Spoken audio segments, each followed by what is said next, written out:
Let's do it. Okay, Bismillah. So thank you for that reminder. Bismillah ar-Rahman ar-Rahim again. And so we're officially starting our fourth session on Ramadan Quran Feast at Receiving Noor. The title of the presentation is As True as You Speak, which is directly from an amazing Quranic passage. Dr. Aliaa and myself will be presenting today. Inshallah, we'll be reflecting on this verse and its context, and inshallah we'll also have a discussion with you, and we would love to hear from you as well. So Dr. Aliaa, would you like to get us started with it? Bismillah ar-Rahman ar-Rahim. Welcome everyone, and alhamdulillah for this beautiful series of the Ramadan feast. We've been enjoying everyone's presentation, and Isra has chosen the topic for this presentation, has recruited me because of the speech part of it. So subhanallah, this beautiful ayah, فَوَرَبِّ السَّمَاءِ وَالْأَرْضِ فَوَرَبِّ السَّمَاءِ وَالْأَرْضِ إِنَّهُ لَحَقٌّ مِثْلَ مَا أَنَّكُمْ تَنْطِقُونَ. For by the sustainer of heavens and earth, it is indeed true as you are endowed with nutq.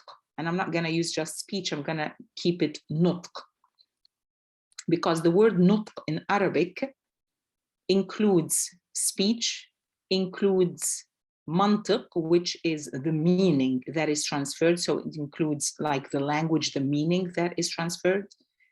So what is it about speech, about nutq, about the ability to pronounce and the ability to convey meaning and to convey a message that makes sense, that has mantiq in it, that has logic in it? There's a logic in this that is so profound that God is using this gift we have to make us stop and contemplate about the truth. And what is the truth? What is that truth that we're speaking about? But it just, makes you stop hearing God swearing by فَوَرَبِّ السَّمَاءِ وَالْأَرْضِ, like God swearing by his rububiyyah, total caring of, taking care of, maintaining, sustaining of heavens and earth. Like heavens and earth for us is all of what we live in. Like this is the whole universe we live in, that we have access to. God is swearing by it, that there is a truth that he wants us to know. And this truth is as true as this nutq that we have been given. Subhanallah. So with that, we will ask you all to share, open your cameras, share or type. How do we speak? Like, what is special? Like, God is using this nutq as something huge. So it means that we need to like stop, like Yamina says, when God says, look into your food, I have brought down the rain from the sky, I have brought down. When God says, this is truth as your nutq, then we need to stop and contemplate on nutq. So question, how do we speak? You can also pause within yourself and reflect on how you speak. So, chat box, if you don't want to speak up, use the chat box. I have... when I heard about this topic, and Sister Aliaa told me she'll be preparing this, since then I've been reflecting on this ayah, and subhanallah, like it's the biggest miracle I can think of, when you start reflecting, and especially seeing so many like just how we can comprehend how baby born and then how we are what we are right now. It's like I think everything is a miracle, but this because you see it happening and growing, and in understanding and in vocabulary and everything, because you are part of it, you are a part of that miracle, then I think it's more, you can feel it more, and you can, like, it's almost like magic, you know. That how can this happen, you know, and who is the one, and then only you can say, you know, it's only he who can, everything is in his hand, but this is a living miracle for each and one of us to interact. And especially I come from India, where every 70 miles the language changes, you know. So like, why and how, it's beyond you know, understanding somehow. Every 70 miles, the language changes. MashaAllah. The So now, language changes, but the meaning and the ability to understand and to abstract things into sounds and words is the same, subhanallah. now we have a video here, just a short video, but and it's only addressing a tiny aspect of speech. As Dr. Aliaa will explain later, the speech involves understanding, which involves employment of various centers in our brain and so on. But And consciousness as well. yeah, but the bit we're going to be watching is more addressing one particular aspect of voice production. So here we go.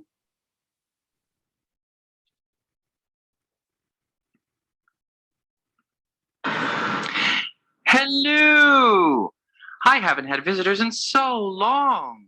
What are you? I'm a voice box. Some people call me a larynx. See my two vocal cords moving apart and together as I talk? They come apart so that the air can get through them, and they come together to vibrate and make sound as I exhale.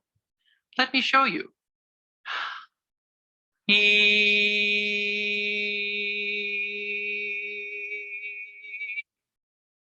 So that is just a sampler, a tiny sampler of one aspect of this nutuk process, just how this voice box, this larynx, is actually an energy transformer.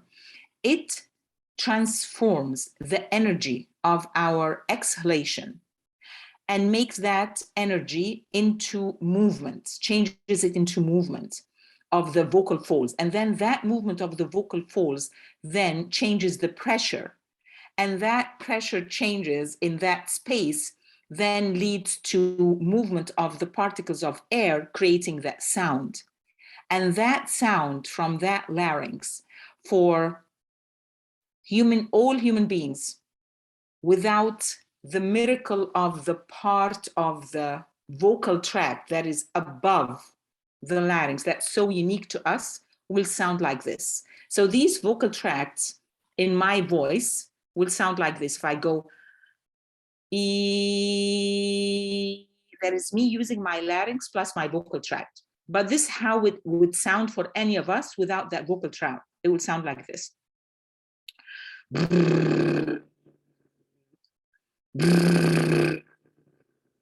That's exactly how it sounds. I have done years and years of research on human larynges that we would harvest and work on to see how could we change the tone in the muscles, how that would change the, the sound that comes out. And this is the sound that comes out. And if you like stretch a little bit, it'll be.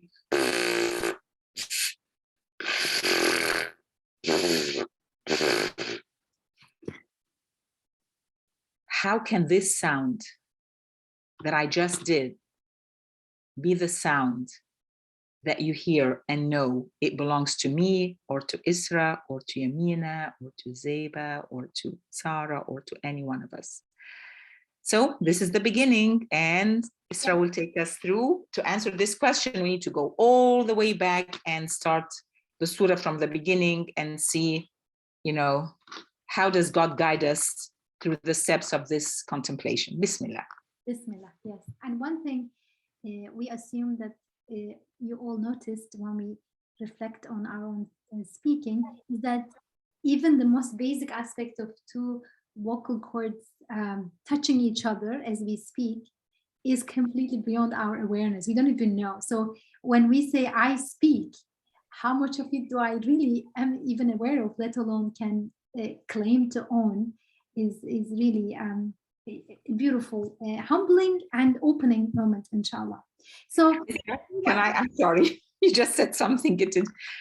So just to highlight what Isra said, that larynx that we would take, human larynx that we take, we worked on animal larynges and human larynges. When we took animal larynges and put enough air tanks and pulled the muscles with enough tension, like to make it vibrate, it's totally different than the human larynx. But when we took that human larynx to make it even just vibrate, to produce this sound, we had to put needles in each muscle and calculate how much tension should we have in each of the muscles to get that beginning vibration of the vocal folds coming close, like instead of them being apart, like for breath, but to come like this, and then to have enough tension. Look at this, it's not going to vibrate, not going to vibrate. It has to have the right tension with the right moisture to get that vibration. The amount, the hours that we did to mimic the muscles of the muscle pull by pulling actually on each of those muscles with special cords just made you realize, subhanallah, just for this basic sound, I don't even need to think about how much tension is put in each muscle. I can go from ah to ee to oh, like all of these differences without thinking of exactly what I'm doing. And that is just a tip of the iceberg of the miracles. Bismillah, sorry, Isra just came back. So yeah, so let's go back to the beginning of this surah, Surah Zariyat. And the opening ayats are here before us. استعيذ بالله والذاريات ذروة فالحاملات وقرا فالجاريات يسرا فالمقسمات أمرا إنما توعدون لصادق وإن الدين لواقع. So basic translation would read as, by those that scatter far and wide, and those that are heavily laden, and those that speed along with gentle ease, that distribute as ordained. Verily, that which you are promised is true indeed, and verily judgment is bound to come.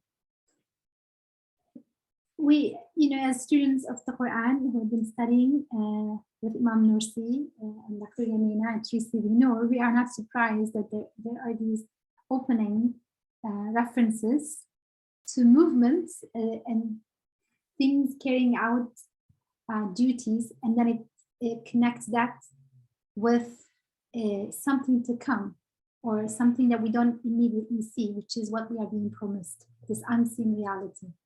Now, the beginning, by those that scatter far and wide, those that are heavily laden, and so on, it has been a discussion. It's not clear. The verse doesn't say what is this about, and sometimes it's interpreted as winds. Winds are, scattering things, and they are heavy laden with clouds, and they speed along, and they distribute. Perhaps they distribute rain. Some exegetes said.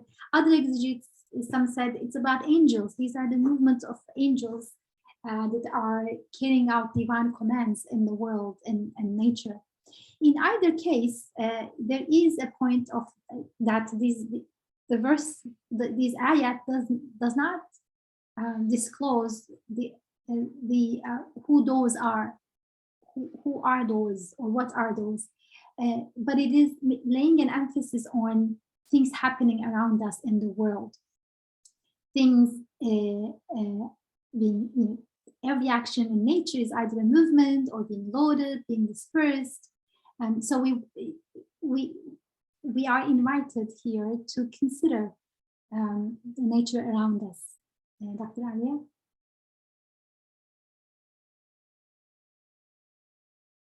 caught my attention here was Amra, al-Muqassimati Amra.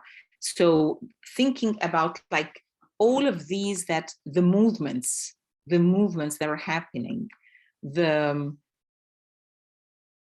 heavy loaded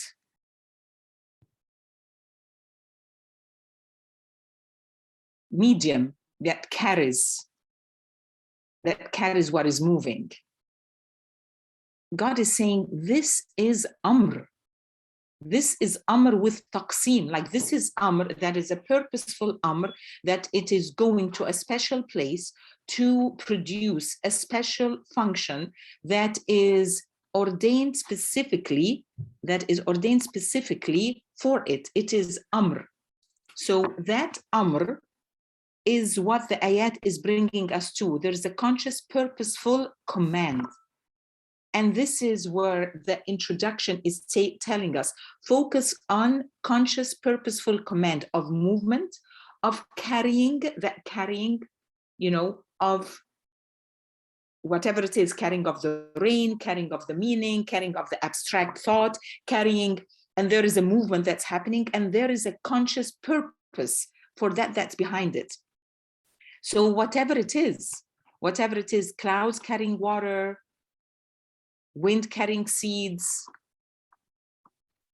brain carrying, yes, scattered, brain carrying thoughts that like one thought can make 1,000 things. Like you just, someone says a word and then like Isra was speaking about, like, did you just focus on what happens at the level of the larynx? And all of a sudden I started seeing my lab and the larynx and everything that we're doing, like one word just elicits so many things. There's so many there. And Imam Nursi phrases, the seed is made to. So I'm always like now thinking, I'm gonna highlight with a red asterisk, this carrying out, made to, this conscious, purposeful part. That's what God is telling us, look at.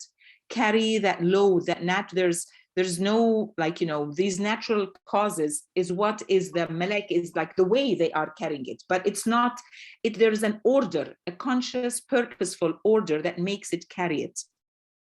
So things are moving with ease and speed are basically showing that conscious, purposeful command, the Amr. So the Amr is a conscious, purposeful, like it is conscious and it has a purpose. It's not just like, yeah, let us like throw this away from here, let us drop this. No, this is a conscious, very well planned, purposeful command. So everything around us has that. And the ease in that speed, there's ease.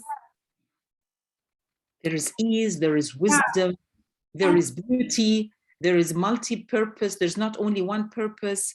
Like everything looks at everything, interconnectedness. It's just amazing. Yeah, and in the Zariyat, go ahead. Yeah, and then that ease, for instance, the earth is moving in a very high speed, but it is done in an easy, smooth way. So we don't feel we're in a moving car or moving object. It actually looks stable to us. Or in our body, I recently learned that in 3 seconds, 2 million cells die and 2 million cells are born in 3 seconds. And I don't see the interruption. I don't feel the interruption. It feels like it's the same body. So not only things are moving all the time, but with speed, but they're also moving with ease. That's something to reflect on.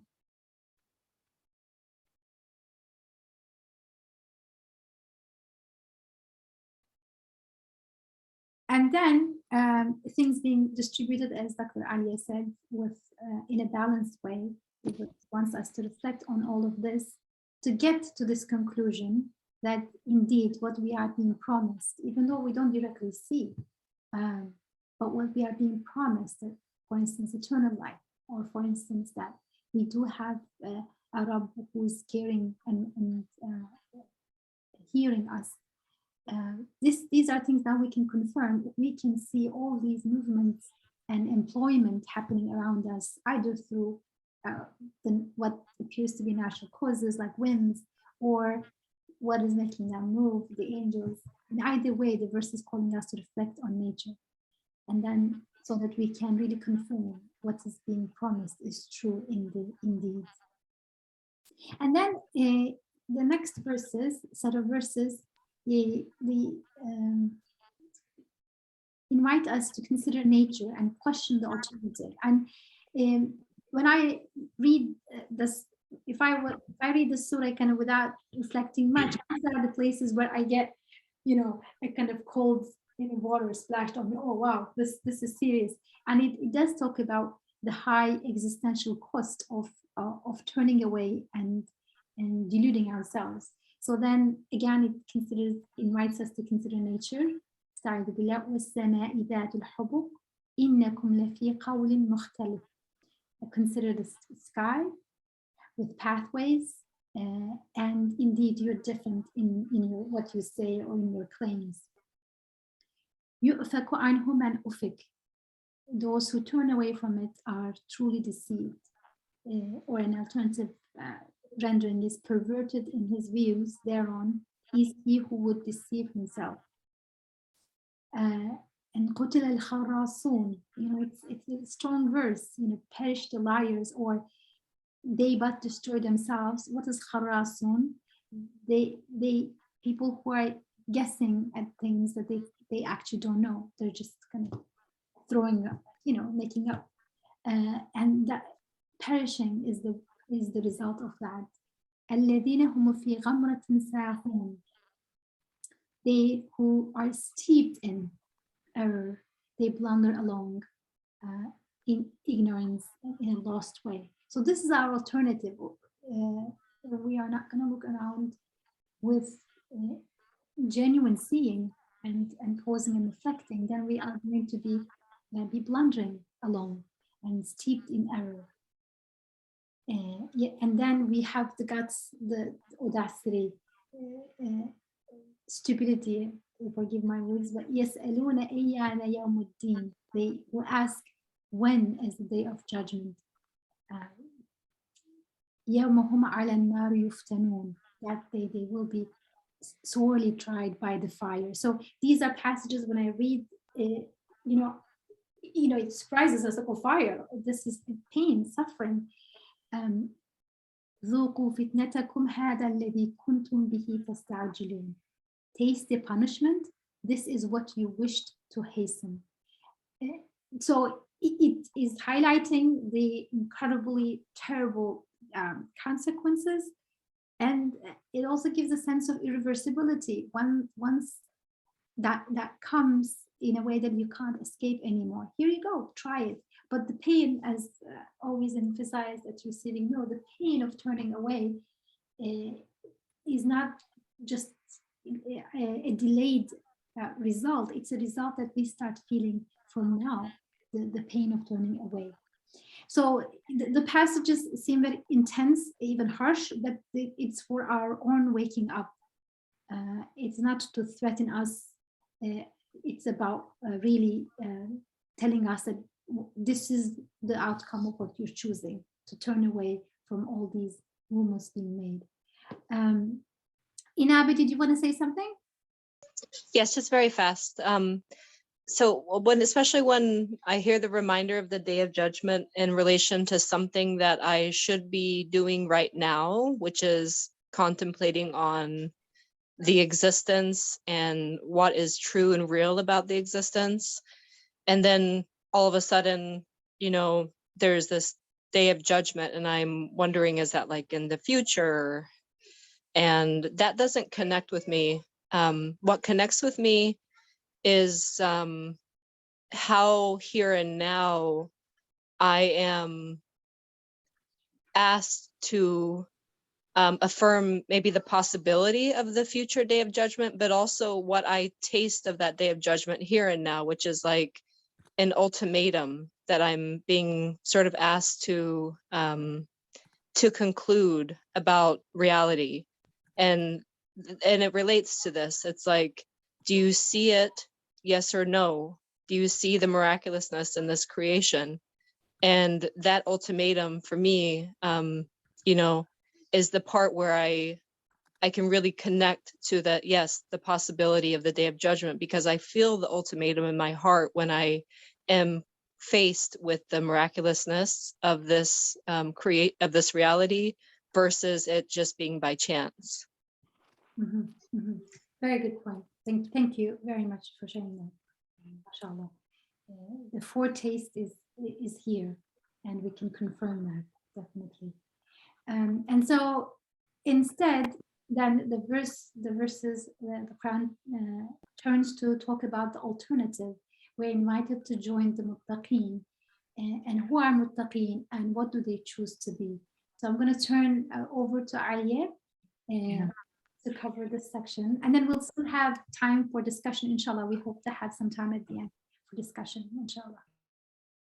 Inshallah, I'm curious to hear more about what you had in mind, Inaba, with that ultimatum that's felt here and now, because the whole, the argument that God is presenting to us here is, if you see a conscious being with purpose, behind all of this, that in a way that is beyond, there's perfection, whatever you look, outer there, whether it's the planets in there, Hubuk have their, they are going around in a mahbuk, means in a very precise manner, whether you're looking at the movement of the wind, the movement of the clouds, the movement of the vocal folds, that all of that, it is with such hubuk, with such precision, that that precision cannot be happening without a meaning. And whoever is behind that precision would not do all of this for you just to see it, look at it, and then perish.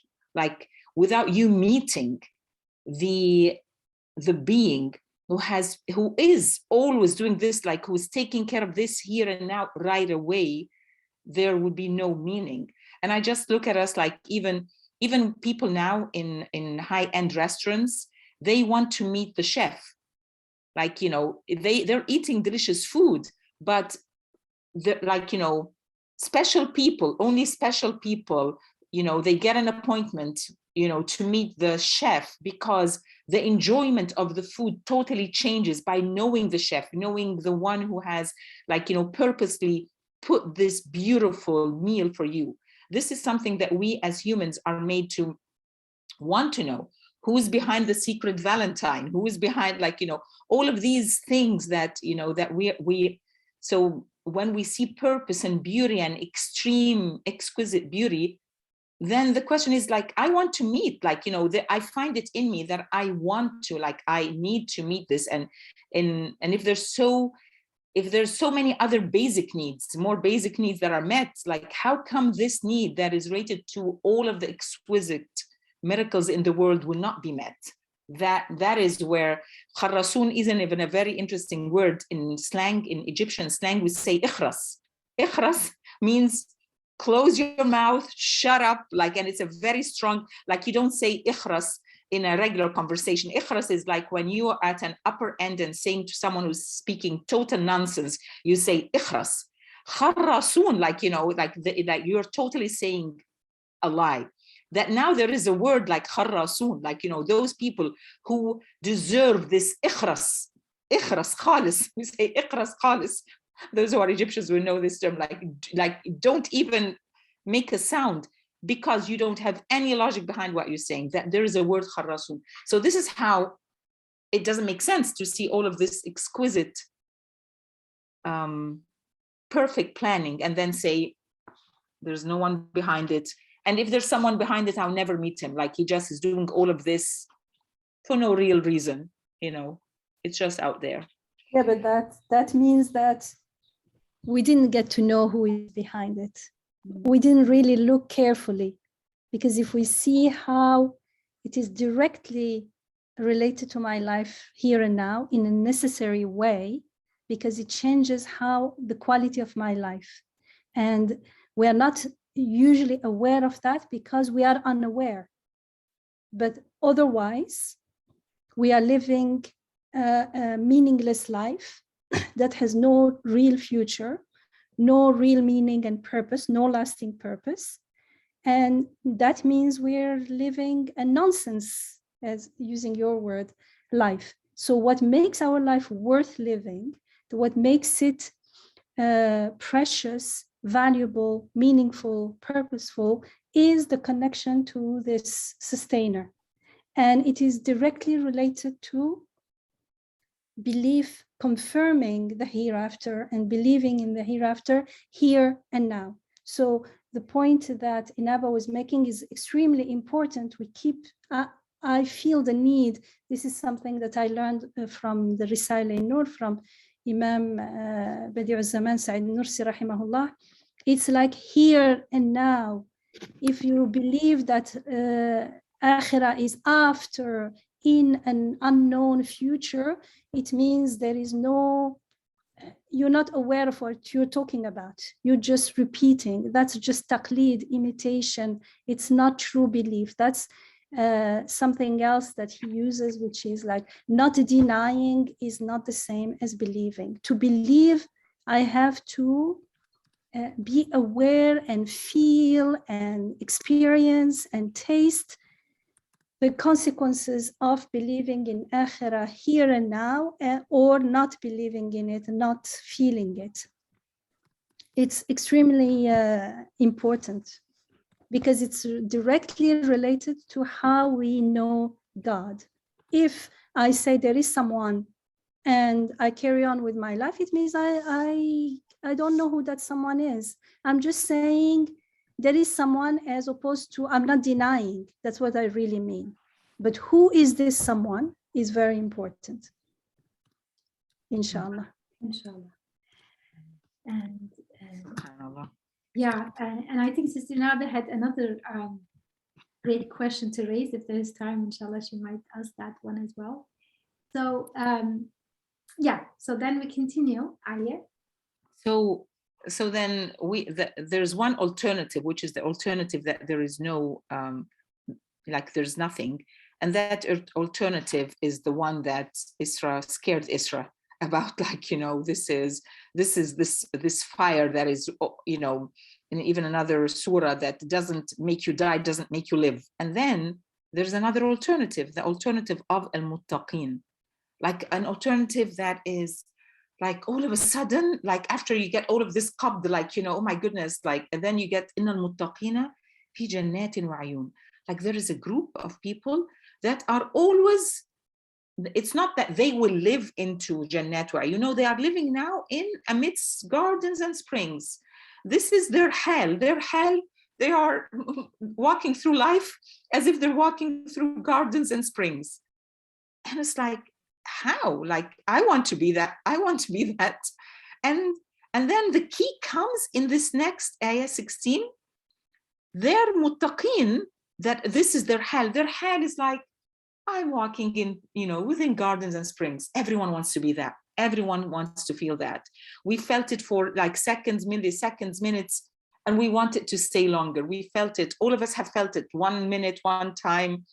But we want to stay there. That is where we want. And God says, here, if you want to stay there, this is the equation. آخذين ما آتاهم ربهم. End of like phrase. If you want to be muttaqin, then you become آخذين ما آتاهم ربهم. You become a receiver. Everything that's happening, you are receiving it. If you want to be a muttaqi, then you are living as a receiver. Receiver from home is also important. And the receiver from Rabbuhum, like the Rabb, the loving, caring, sustaining, always with you, purposefully planning, perfectly planning Rabb, the one who's raising you, who's doing all this to bring you from point A to point B. Those of us who have had siblings, have seen, you know, families raise children, and see, like, you know, how much time does a mother or do parents or does a teacher spend in actually planning every event. Let's take the teacher classroom. In planning the modules, how would this learning module go? What's the level of difficulty? I know in the classroom, I have some students who, you know, who have like their level of indulgence is this much, but this level. So I need to focus on modules that everyone can understand. But for some of my students, I'm going to have the extra curricular activities where they get more grades, that is more challenging, and so forth.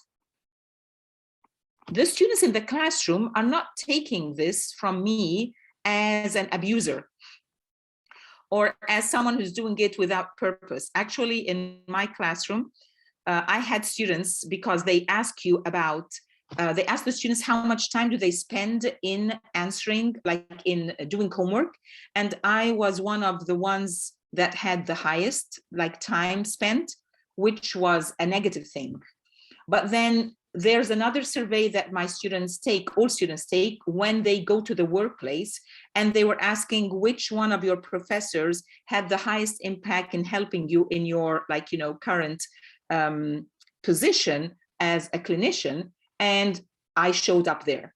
So what they were complaining about in my classroom, because it was hands-on things that they had to do, they had to go out and pretend to be someone with a voice disorder communicating, or they had to pretend to be someone with a swallowing disorder while eating in a restaurant, or someone who's stuttering while asking for something. These things, because I wanted them to get the feeling of how does it feel and to know how to deal with it so that they can empathize with the patient or learn something to teach the patient. All of this they took from me as a teacher who is concerned about their well-being and how would they meet their patients. The easy thing to do was to do multiple choice questions, which is to repeat what everyone tells us about our Rabb, tells us about Muttaqeen, tells us about Ashabul Nar, Ashab al-Jannah, but without going and doing something yourself, then it's all imitation. And now we're realizing Muttaqeen is آخذين ما آتاهم ربهم. And I see Sarah's hand up. Go ahead, Sarah. MashaAllah, these two ayat are very clarifying and filled with guidance for me, especially because the inna, it's like indeed, if you choose, like Inaba was saying, to take this state of becoming aware of the one, and in this specific example, we're saying change. There's some action, there's some movement, there's change happening nonstop, movement in the world around me, within me. And if I choose to become aware, then I will most definitely, there's so much emphasis, find myself here and now in Jannat wa Ayun. So Ayun reminded me like this fountain or fount. And it reminded me of how Dr. Yamina is constantly focusing and bringing our emphasis to flow. That with movement, there's a flow. It's coming from and returning to. There's this, and the word fountain or spring, it speaks to this truth of flowing. And I just loved Ayun with this. So when I go outside and I see the trees changing or people changing or behavior changing, skies changing, winds changing, weather changing, there is a flow that is, there's a fount. There is a fount of being that's being presented to me. And in the akhidina ma atahum rabbuhum, yes. I just loved that Rabbuhum, this emphasis here. It's like everything that is being displayed before me or within me, I'm receiving it, even if it's a feeling, it's given, atahum, by my sustainer. And I'll just pause there. I think that that's profound because a lot of times we get lost because we think the thought is mine, or the feeling is mine, or the attitude is mine, the dislike is mine, the like is mine. Whereas we recently also studied Surah Yusuf with Dr. Adi, and we were saying even noticing your like and dislike, it's that he, Yusuf, represents consciousness, was aware that the like and the dislike was given, and in that consciousness of givenness was able to connect immediately to Rabb. And I'll just pause there. SubhanAllah. And this, like that, this is given, like it becomes like it becomes what we need to do. So muttaqin is those receiving everything from a conscious being, a giving, conscious, purposeful being. Then muttaqin, those who choose consciously to do the needed work. And this is where Yamina, like her teaching, I keep saying I have the niyyah to do something, you know, and it didn't happen. And Yamina was saying, no, the niyyah is not a wish. The niyyah is the doing. So the muttaqin are those who choose consciously to do the needed work. And the needed work here is to consciously reflect on who they are as receivers and who is the giver, who is that Rabb who is giving. Ziva, tafaddali. 1 second, just 1 second, Ziva. So Ali, would you like to share the examples? Because you had kind of very basic examples of things you do in life and how do you receive them as gifts, like turning on your computer. So yeah, the computer was your example, but I loved it. Yeah, so the example of Isra was when you turn on your computer and it works, like you can say it just worked, like I have a computer, it's working. But if you are in a state like, you know, of gratitude, like in a state of consciousness, you'll be realizing that this is a special gift that was like, you know, this programming of this computer was commanded by a conscious programmer and a conscious maker, in spite of their limited knowledge and control, you know, that fits like the user needs, that knows the user needs and the computer limits. And these, like their ability to know and the manufacturer's ability to do is limited. And how do you know? Every few years they retract some products, they update products. But for us, when we like start the computer, it's like, it's working, I don't need to think. But God is saying, no, this is, you need to think, because Yamina is calling it. Go ahead. Or we think that I pressed a button, of course the computer has to come back from its sleep, start working. We think it's because I pressed it. No, because, you know, all of this has been arranged. And so when I turn on the computer, I can receive it as a gift from Rabbuhum or Rabbuna, that I live in a universe, things are made possible like this with my Rabb's command, or I just do it because of course it has to work and I press it, it has. And this is very simple, and it's not, I just want to leave it there. If we can interact with even turning on the computer as a gift, that I press this and it came to life, and I'm like, it's working and I can use this. It is a gift min Rabbuhum, not from the computer company, not from my own fingers who made it work apparently, or the internet, but all of these are gifts that I'm receiving from, and taking a moment to be conscious about it. أنا الذي سخر لنا هذا. Yeah, سبحان الذي سخر لنا هذا وما كنا له مقرنين. I had no way to make it happen. وإن إلى ربنا, I always had this question, why does it go from there to وإن إلى ربنا لمنقلبون? Like, you know, indeed, this is proof that we are returning back to our God, because Yamina, you were explaining this beautifully. You were saying, every time I focus on this, I'm receiving this as a gift. Every time I focus on that, it peels off a layer of I am the doer. I am the one who's pressing the button. I'm the one.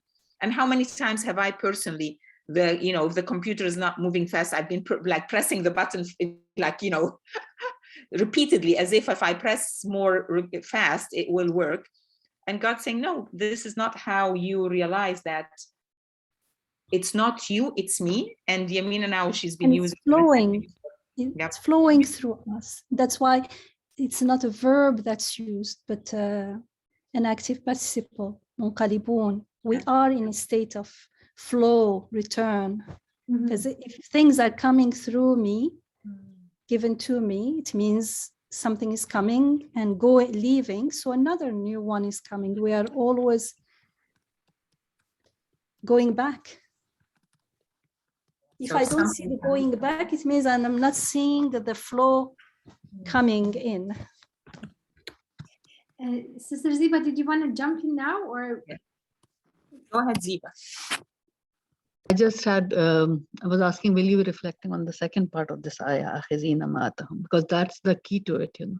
Innahum kanu qabla dhalika muhsinin. Who are the muttaqeen? Who have been living as muhsins, who have been received in the mode of consciousness that they were always aware. They were pausing to reflect and receive. Like, you can't be in muttaqeen category if you are not muhsin, you know. To reach that muttaqeen category, that's the practice of being a muhsin. Like, each and every moment, if you pause, and otherwise you will be kharasun, you know, you are passing by the ayat of Allah and taking them in vain, you know. Then muhsin is the one who doesn't ignore any ayah of Allah, and he sees Allah beyond, like behind those ayat. That was my comment. Yeah, that's important, Ziba. And we may miss that point because of the translation of, usually muhsinin is translated the same as muslihin or something like that, which is like doing good. But the doing good is only the last step of ihsan. Ihsan is primarily the consciousness, the awareness of living consciously and choosing to live consciously in the presence of God, and therefore instead of belying or ignoring the ayat, just the opposite, confirming them, staying with them, imbuing their messages, listening, giving importance to them, being totally present in the now.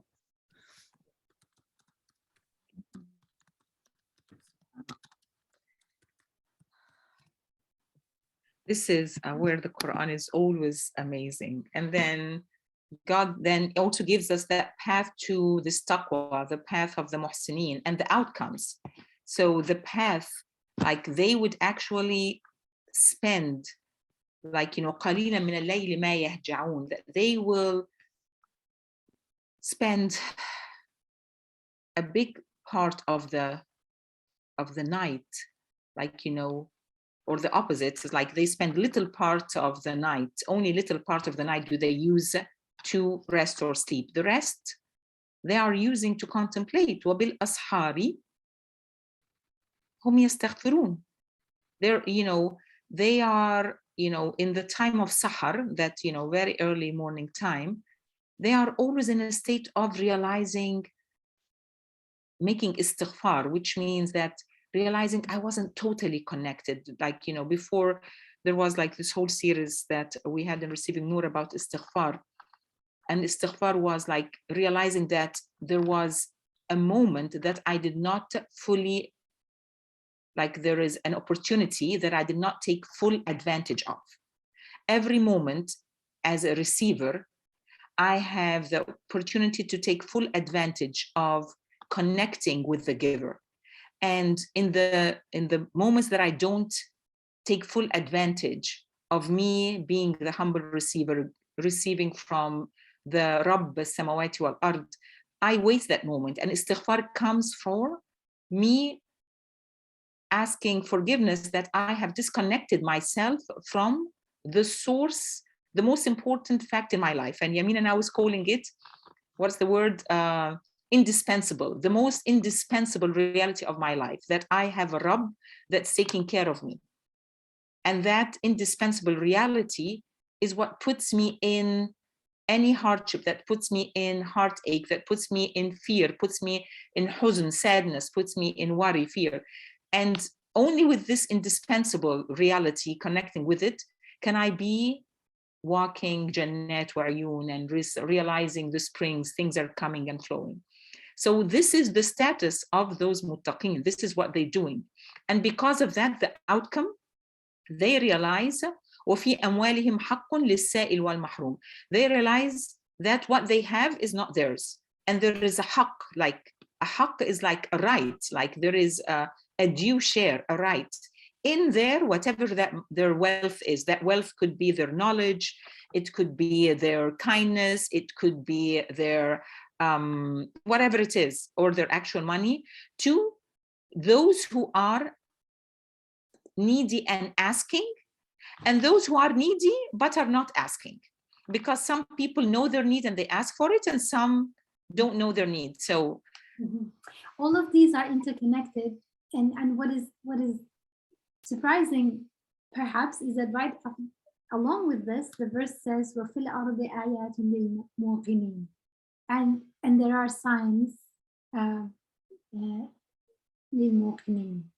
So all of this is part of the same package. I wanted to highlight this. Perhaps it's not as necessary for a general receiving your audience who has been coming for a long time, but there is a tendency sometimes we feel like, okay, these are the religious acts. You get up at night and make istighfar and pray to God and give your charity.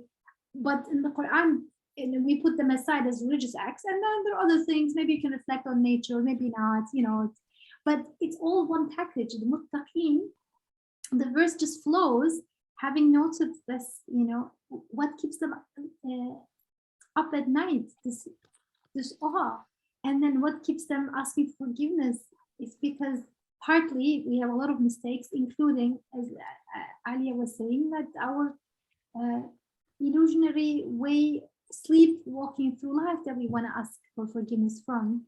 And then it makes perfect sense that the verse says, and there are signs. So these are these muttaqeens are muqinin. These are people who have this yaqeen.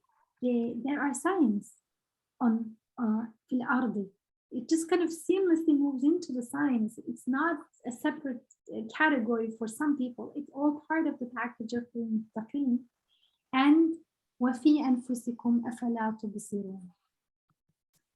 So there are signs fil ard, on earth, for muqinin, muttaqeen, and then in your own selves.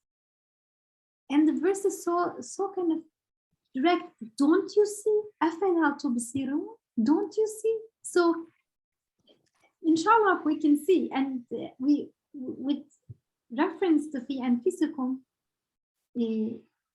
right after that the verses then turn to talk about the sama. وَفِي السَّمَاءِ رِزْقُكُمْ وَمَا تُوعَدُونَ, and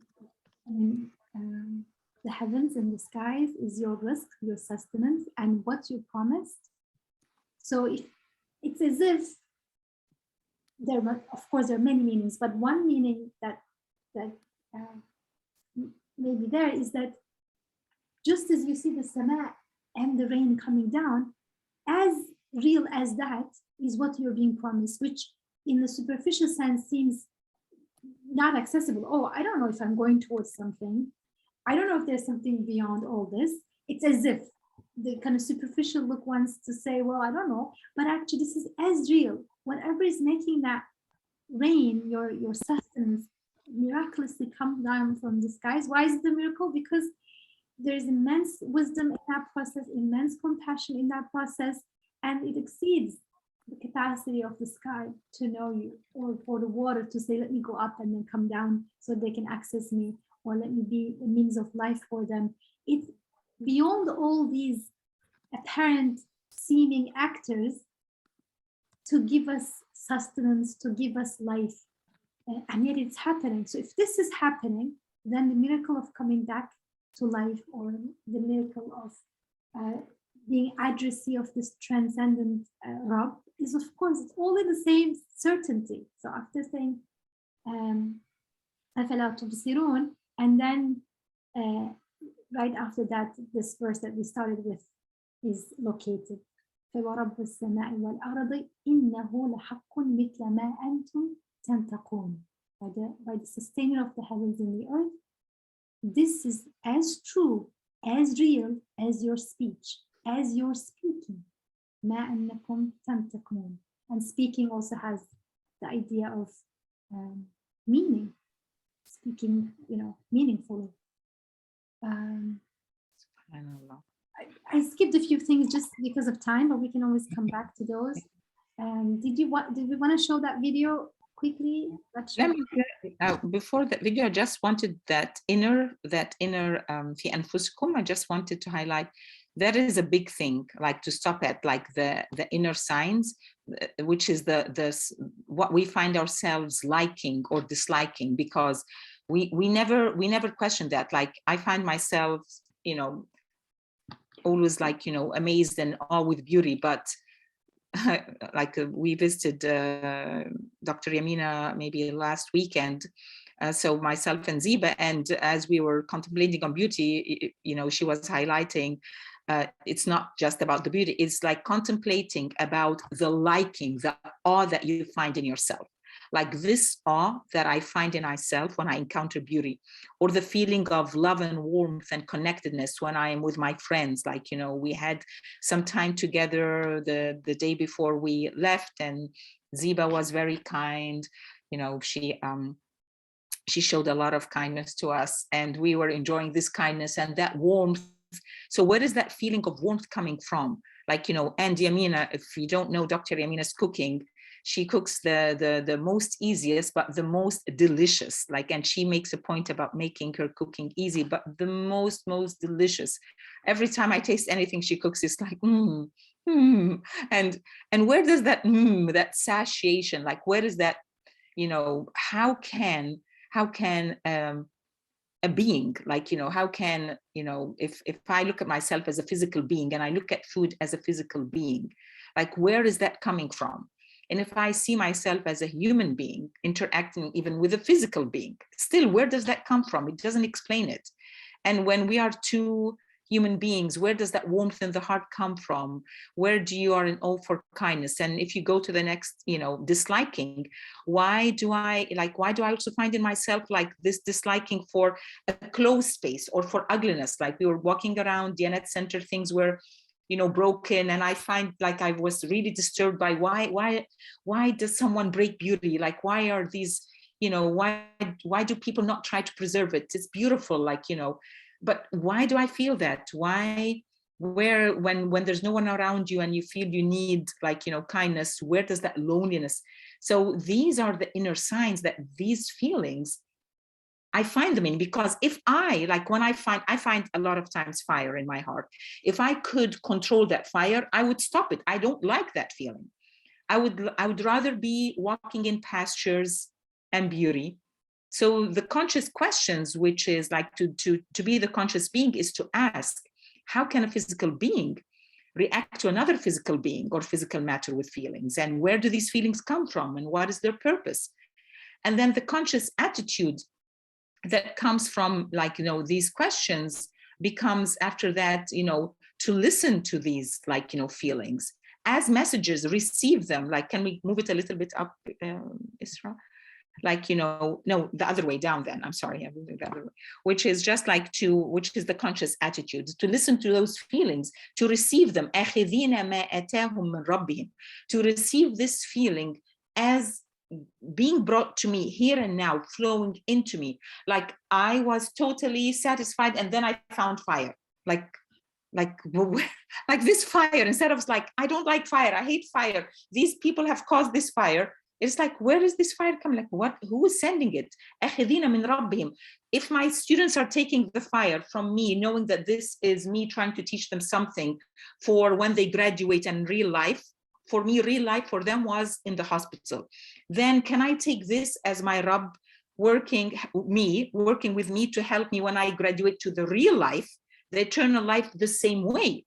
And my students complained about me, and I'm complaining about my Rabb. But if I'm in a state of ihsan, like which, you know, Ziba was describing, if I'm already in that state, then I will be fi jannatin wa uyun. Then even when this is happening, you'll be ya nar kuni bardan wa salama, because I will see that there is a purpose. So then the attitude to listen to those feelings, which Yamina keeps saying, as signs, and to contemplate on the need that they are, you know, pointing to, and to respond. And there's two responses, you know, kafira or shakura, like either gratitude for it, you know, or that doesn't have a meaning. And then ask. So that is what is needed from us. And now we get to the final part of the presentation, which is going back to the ayah, which is... Actually, I have an idea. How about in the last, the next couple, 3-4 minutes, we take some comments and questions, and then we continue the next session, because there's this new suggestion that came to continue the Quran feast beyond Ramadan for a while. So when we come back after Ramadan, after Eid, the second week of May, back to regular weekly studies, we can continue this. And then we invite others who would like to share, sign up, and what we have done today is to just keep you like, hooked on what is it about, what is it like, what is God like. There is yet presentation that we're unpacking from Dr. Aliaa about the speech process, and then taking both the sects together on this miracle, and then bring it back to, if this is real, then all of this unseen reality of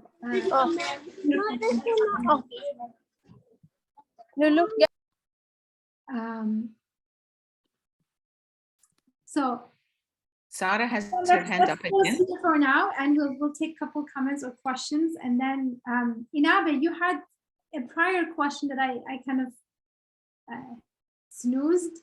If you wanted to ask it now, or if you want to ask it next time. Sure. I'm sorry. Did Sarah want to say something though? She can. No, I'm ready to listen, mashallah. Okay. All right. Well, I don't know. So I wanted to ask Dr. Yamina, assalamu alaikum, if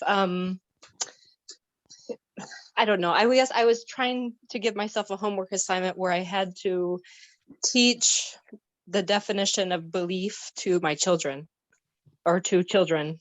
And I was trying to come up with a pretty concise definition of when belief is happening and in a person's life. And I was looking for, like, what are indications of when belief is happening? Is it something we do? Is it something we receive? What are some signs that it's really happening?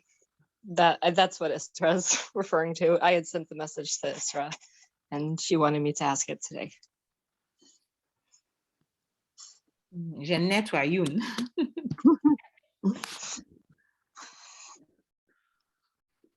It could be a different session also, Dr. Yamina. Yeah, it's a big question, and I was really trying to make it pretty like as a definition, sort of. So yeah, What do we have so far? what do I What have is so far? Yeah. Okay, one moment, let me find it. Okay, what I had so far was a person is practicing Iman to the extent that they witness attributes of a creator and feel meaning and reassurance by those attributes.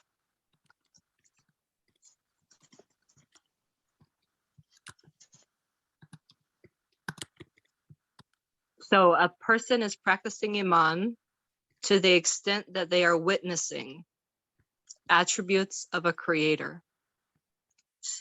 And they find meaning. So I get this part is important, that they actually find meaning and reassurance in the witnessing process.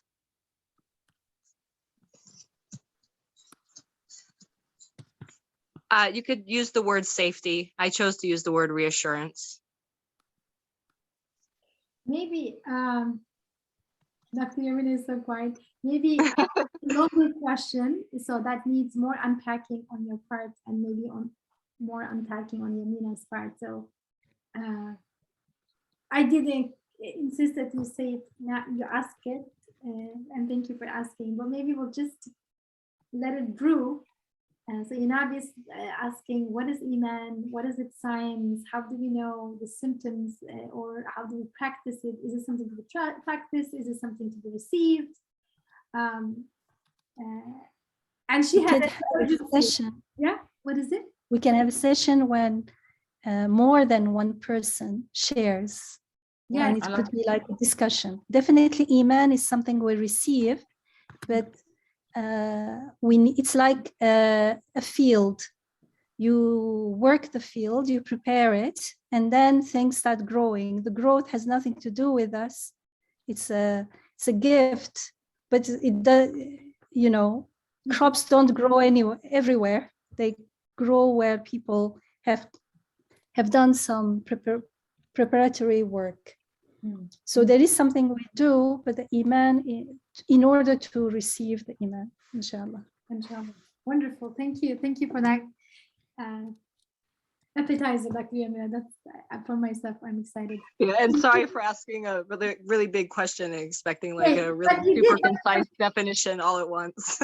But you did some good But preview. now we have a promise for a discussion session, so that was Yes. perfect. I'll be signing up for a post-Ramadan Quran feast on Iman. Okay, just let's talk about the date, Inabe.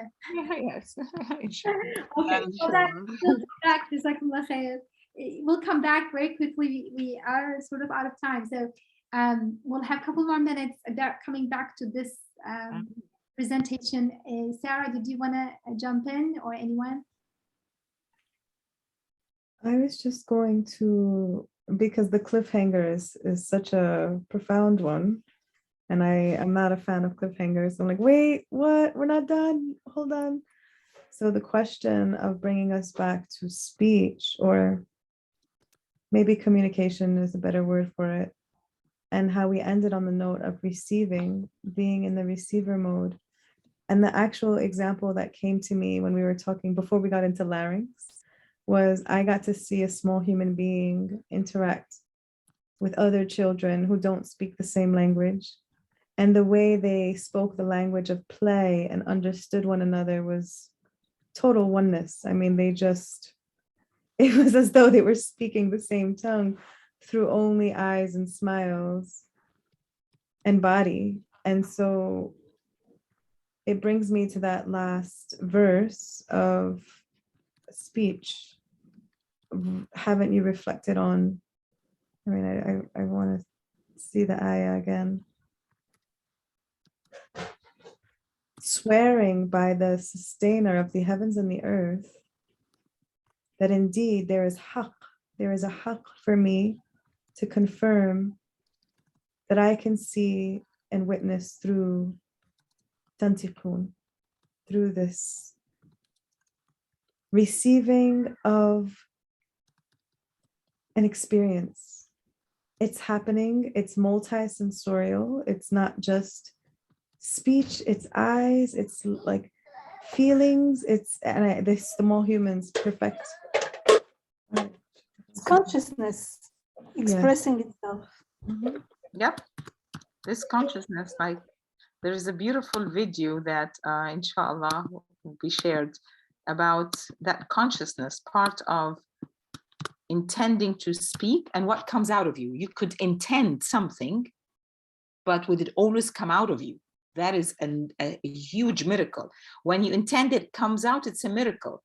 And just like as all of the disorders that we have, there are people out there that intend and it doesn't come out. And some people who are not even like, they're not able to perceive what you're saying. So like these kids were able to play because they could perceive, like, the need to play and the, like, this is what we want to do. They perceived it, they got it there, they got it. And some people don't even get that. So there's so many layers with that nutq, so many, subhanAllah. Are there any other comments? Yes, Sarah has a comment about Tasnia. She says Tasnia is ready for a Ramadan feast. I had a little reflection on the, inshallah, once we are continuing with this surah, it will be, we'll be inshallah unfolding it. But for people who see this ayah, like some people who can't wake up at night and they are struggling to, and then they say that, can we be in the category of those who are awake at night and contemplating? And so just the reflection that came was like, Layl can also be a time of difficulty, a time where you are not in ease. you are facing calamity.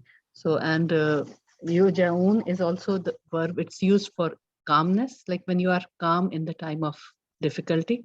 So kanu qalilun min al-layli ma yahja'un. So when you are in that state of anxiety, you're feeling from outside, but you perceive it as and receive it, you not perceive it, receive it, and then you come to the conclusion that this was sent for a purpose and it was there to make some change in my life or something. Like when we go through calamities, there are so many gems in it and so many so, and then wabil ashar, and when you have received that message, and then that's your sahar, then it's your morning, and then you are making istighfar for the moments where you received it as a calamity, because it was never meant to be received as a calamity. It was always meant to bring some wisdom, purpose, and some change and some something good for you. So then that is the istighfar is for receiving it in that way, and then it being unfolding and giving you the meaning, and you receiving it as a so that was like my reflection on that. And what is yahjaun? How did you explain Yahjaun, it means both like sleeping or calmness. It has translated as. Okay, so To that find calmness. signed up for a session to Ziva. That's wonderful. And this is a really nice point. Does that Means sleeping at night. You can't, if you're sleeping daytime, you can't use the words yahjaun. So to find calmness, like, that is. one thing that Asad had, وَبِالْأَسْحَارِ هُمْ يَسْتَغْفِرُونَ, that connects directly with what you said, Ziba, is that ashar is usually translated as dawn. So they are making istighfar at dawn, early day, very early morning or late day, close to the morning. But it can also be translated in such a way that means from their innermost hearts. So it isn't about a certain time of the night, but it's about, he had a whole explanation, as said, from the root word. So that expands the notion that it includes staying up certain parts of the night, but it doesn't exclusively about that. It's about a mode of being in our hearts, inshallah. Assalamu alaikum, everyone. Alaikum salam. Syra here.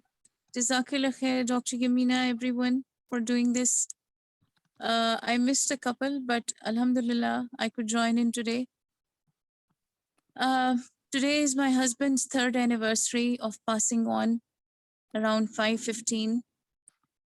Yesterday was my birthday, and Eid is just 2 days from now. And in the context of this,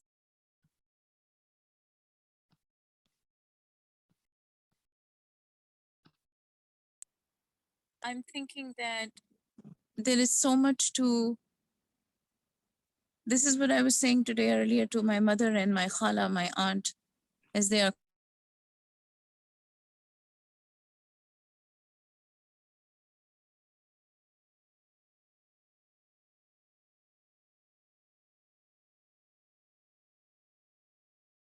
our marriage and how everything that has gone on. Everything is to me now a risk. It's a risk that I have to, maybe I can try going inside, maybe outside. It's not a good reception. Her home is in a wooded area. But what I realize is that the more I have been in touch with this understanding of deprivation and what risk means, and what risk and sukoon or acceptance means. No wonder that the trial of faith is the hardest trial. And I just wrote something about it, and in one of the, I have started picking up photography, and I tried to write a line or two about it underneath it. And the first thing that came to my mind today was that it is also a form of risk, sustenance. When a person you cannot ever miss remembering, them not being here is the reason why you remember them more.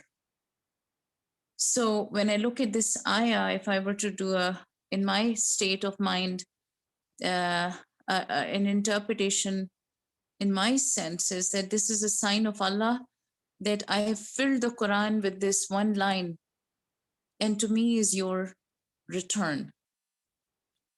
So if Allah Ta'ala himself is giving us the guidebook with telling us that I'm going to test you and I am going to put you through trial, and this is the way back, and you have to come back, there is no missing that meeting, then what are you afraid of? So when I read something around the lines of that day secrets will be disclosed, that day nothing will be hidden, that day Allah will do all the justice that he will, and nobody will be shortchanged. That's where the hope is. The fear part is what we are supposed to, I guess, absorb and make sense of and overcome, inshallah, because these are situations that are beyond our control, illness and sickness and sudden dying of a loved one. And yet we are the ones in our limited lives of 50, 60, 80, 100 years, we, in our mind, we have to quote unquote deal with it. And so when I read this, that the sustainer of the heaven and the earth, the giver of the life and the death, the giver of the sadness and the happiness, is the one who is making it all happen, then why am I so surprised? Why am I so stubborn and still not able to accept and come to terms with it? You're not here. I can hear you. I can see you walking from one room through the hallway into the other room. I can imagine you, and you're not here. That's the qadr of Allah Ta'ala, that a whole human being that he created, just as miraculously that human being comes to life, just as quietly or miraculously that life is taken back. The earth assumes the body and the spirit goes back to the kingdom of Allah up in the heavens. And so for me, there are so many vantage points, so many perspectives that I am trying to kind of wrap my mind around them. As Sarah said, that sometimes you don't want to have the abrupt ending to something. So in the third year, this year, with all the spiritual understanding that I've tried to gain and forced myself to open my heart and mind to death, to trial, to acceptance, questioning mind, not an unbelieving mind, but a questioning, pondering, reflecting mind, is just as exhaustive. And where we have covered in another place that Allah Ta'ala is the only Hasti who knows the unseen. So I keep telling myself that I have no power even to imagine or fantasize that I can know the unknowable, because Allah Ta'ala locks it from us. So we need to appreciate that within the parameters of our limited knowledge, have good estimation of our giver of life and giver of death and the giver of resurrector and the giver of resurrection rather, and giver of one who will repair our souls back to our bodies and give us ajr and give us a new life, the eternity. And so the physics is there, the spirituality is there, the psychology is there, the biological sense I try to make of death and dying and losing someone, my own health issues with cancer in the past year and a half. Nothing can be more, like it's written all over the wall in this ayah, that this is what's going to happen and this is what you need to accept. So Jazakallah khair for the reflections that everybody made. To me, Allah Ta'ala being the Malik of heavens and the earth,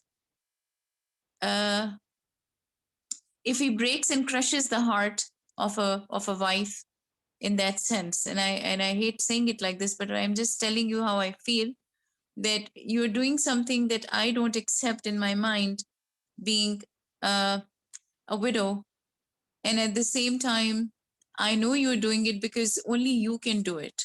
So a prayer a friend of mine recently shared with me, I hope I say it correctly, it's Rabbana Jabbaru Ujbir bi Khatiri.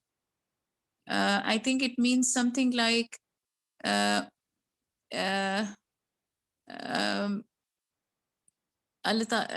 Ta'ala, my heart is broken and you are the one who can fix it, so please fix my heart. Jazakallah khair.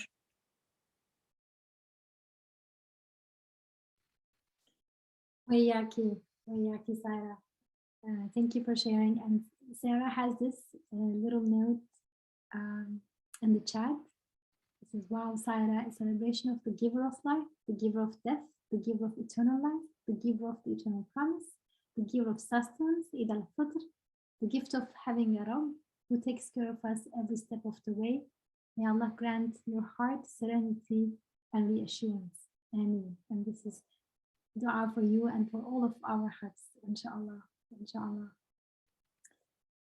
And on that note, inshallah, we're going to pause here and we will inshallah meet again after Ramadan ends and after the Eid the following week.